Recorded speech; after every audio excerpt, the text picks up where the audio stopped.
هنا يعقوب صارع مع الله لحد امتى؟ يقول له لا مش هسيبك لحد ما تبارك. لا يا يعقوب ابني. يقول له لا بس شوف لك صورتك غالي، حكايه الابن ديت مش هسيبك. تباركني ادي ما تباركنيش انا معصب فيه مش هسيبك. يقول له يا يعقوب ما تجيش كده. يقول له شوف يا رب انا راجل اهبل ولا خطبنا على قد عقل، مفيش امل يا يعقوب علمك في الارض ايه عشان معصب فيه. طب اطلع هسبتك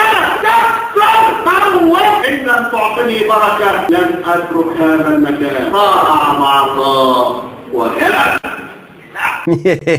اديله. ادي يا جماعه دي المسيحيه اللي احنا بنعرضها ليكم من خلال كلامهم هم. احنا ما عرضناش حاجه والله ما لناش علاقه، احنا بنعرض اللي هم بيقولوه. يا استاذ حنا اتفضل. يا حاج معاذ، ايه اللي انت بص اقول لك حاجه، الشيوخ عندكم. طب وابوك زكريا تعمل حنا العبيط؟ يعني انت حنا هتبقى حنا العبيط بقى، وابوك زكريا لسه مشغلين له فيديو بسرعه. اسمع يا ابن العبيطه انا مش هغلط فيك. العبيطه دي انا هقول لك هي مين. في النص الكتابي يا فندم افتح معايا الانجيل في انجيل مرقس 3:21. النص بيقول لأن أقرباؤه قالوا أنه مختل. على مين؟ على إلهك الشاب يسوع المخلوق. فالشاب يسوع عندك هو اللي كان عبيط أو مختل. مين اللي قال؟ أقرباؤه. مين أقرباؤه دول؟ اقرأ التفاسير يا فندم المسيحية، زي مثلا في تفسير الكنز الجليل إن دي أقرباؤه أمه وإخواته، هم اللي قالوا عليه إن هو عبيط مجنون مختل كده يعني. عرفت يا فندم؟ الرب يباركك. أهلا بيك. بص يا أستاذ حنا، إحنا ناس هنا بنتكلم من خلال ده. أنت كتابك ده بيقول إن يسوع اللي أنت مؤمن بيه في سفر التثنية 21:23 لأن المعلق ملعون من الله. النص ده اقتبسه بولس في رسالته لأهل غلاطيا الإصحاح 3 عدد 13. فبيقول إيه؟ المسيح افتدانا من لعنة الناموس، صار لعنة لأجلنا لأنه مكتوب